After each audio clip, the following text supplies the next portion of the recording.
लिखा है किसने साथ निभाया, और एक 60 वर्ष के बूढ़े का वहां दृष्टांत है। लेकिन सत्य ये है कि होनी जो है ना वो बलवान होती है।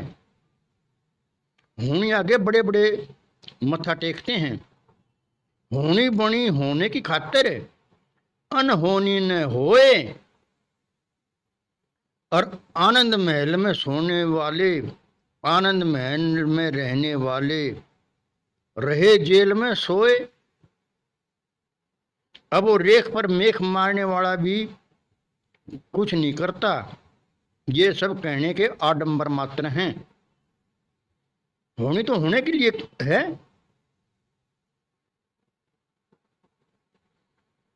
तो जो है सभी कुछ जो है वो विधि के विधान के अनुसार होता है। 104 पृष्ठ पर लिखा है, सोंग शब्द हम जग में लाए और सार शब्द हम गुप्त छुपाए। तो ये बात आप ध्यान से सुन लें कि सार शब्द को कोई भी गुरु इस धरती के तख्ते पर, कबीर क्या कबीर का कोई गुरु भी उसको नहीं आपको समझा सकता या बता सकता। ये आपका अपना मामला है। ये आपकी खोपड़ी के अंदर होने वाला शोर है, धुन है, आवाज है।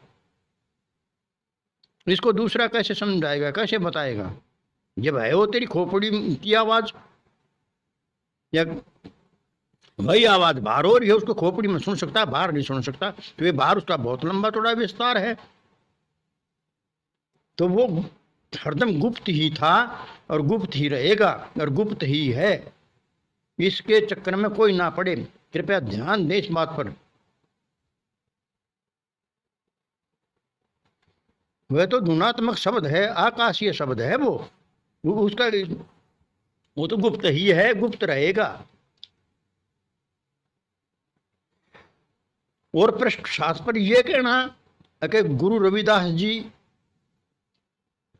कबीर साहब के शिष्य थे, ये टोटली झूठ और गपोड़ है। रविदास महाराज तो रामानंद के ही शिष्य थे और कबीर साहब के गुरु भाई थे। वो तो इनसे काफी सुपर थे एक तरह से भक्ति में। तो जब कमाली, जब वो उनके पास जल पीने के लिए गए और उनको जल नहीं मिला तो उन्होंने जल मांगा। फिर उन्होंने कहा वह जल तो गए मुल्तान में, क्योंकि वो कमाली जो ना मुल्तान ब्याही थी और उसने कमाली ने वो उनके कपड़ों पर से वो छींट उतार के पी थी। तो ये जो है टोटली कोरा झूठा ज्ञान है कि वो उनके शिष्य थे। नहीं, वो बिल्कुल शिष्य नहीं थे, वो उनके गुरु भाई थे।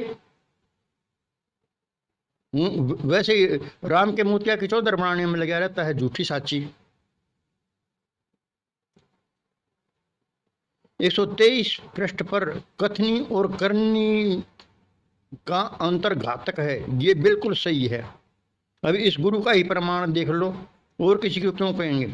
इसने वर्ती तो बदली नहीं, ज्ञान ही कथा अगाध, और उसी दोष के कारण फिर ये गले पड़े अपराध। जब तक आदमी अपनी वर्ती नहीं बदलेगा तो कोई उसका लाभ नहीं होना। कथनी करनी सेम होनी चाहिए।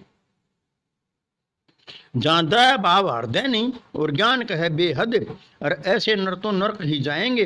कह सुन साखी शब्द, कितने साखी शब्द कहे जाए, ये इससे कोई लाभ होने वाला नहीं।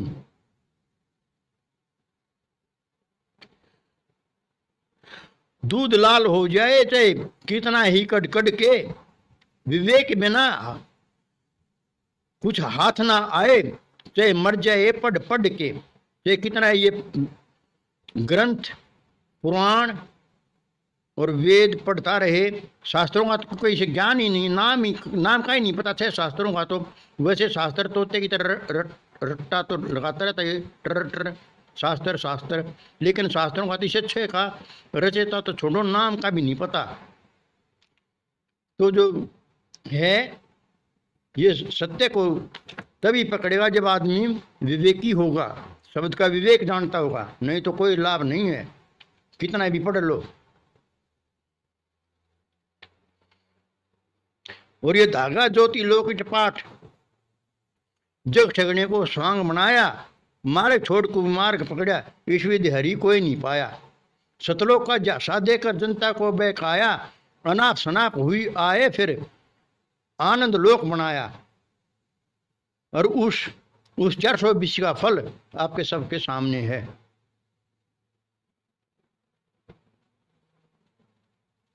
और जो 131 पृष्ठ पर लिखा है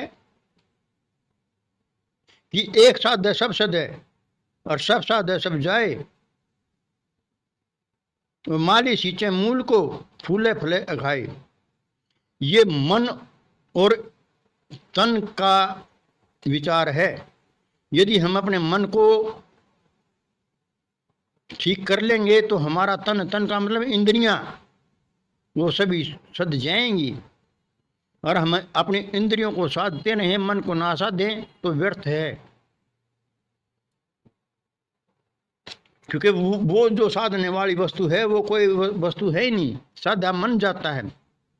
क्योंकि उसमें आदा ने कहा भी है, मन को ही तुम करता मानो, मन से भिन्न अन्य ना जानो।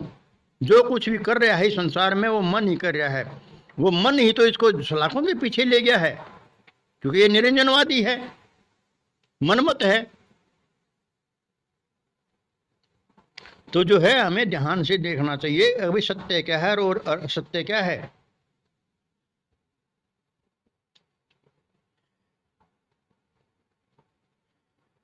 एक 131 पर जो लिखा था ये आपकी समझ में आ गया होगा।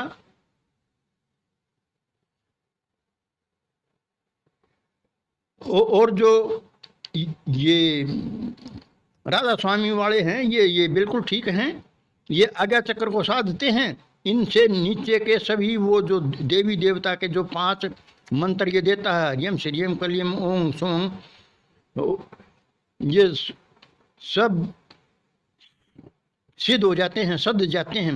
आज्ञा चक्र साधने से एक साध सब सद है, ये सभी सद सिद्ध हो जाते हैं। वो ठीक है कि वो आज्ञा चक्कर में यानी त्रिकुटी में ध्यान लगाते हैं और नीचे के ये आडम्बरों में नहीं फंसते, ये भी एक सत्य मान के चलिए, क्योंकि वो 5 इसी की आज्ञा में रहते हैं, इसी की रेंज में आते हैं वो। और 132 पृष्ठ पर जो लिखा है, चंपा कली के 500 मनीराम को 30, इसको इस तरह भी हम कह सकते हैं, चंपा कली को 500 और मनीराम को 30, कष्ट कमाई गई बाढ़ में जिससे दे डाली फीस। फिर सुन लीजिए से, चंपा कली को 500 मनीराम को 30 और कष्ट कमाई गई बाढ़ में जिससे दे डाली फीस। क्योंकि लोगों ने अपनी खून पसीने की कमाई दान में दी और उससे फीस दी जा रही है, और जो है वो अधिवक्ता उस पैसे से मौज मस्ती उड़ाते हैं, आनंद लेते हैं। और बहन बेटी से भी हमने बुरा बनना पड़ा, उसके लिए साधु संतों को से भी हाथ से कोड़ा। क्या फायदा है ऐसा?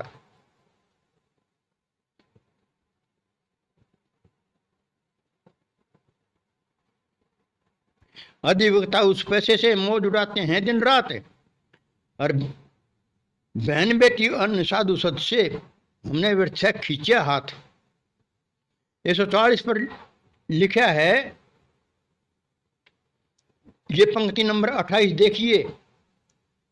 140 पृष्ठ पर जो पंक्ति 28 है उसको ध्यान से पढ़िए।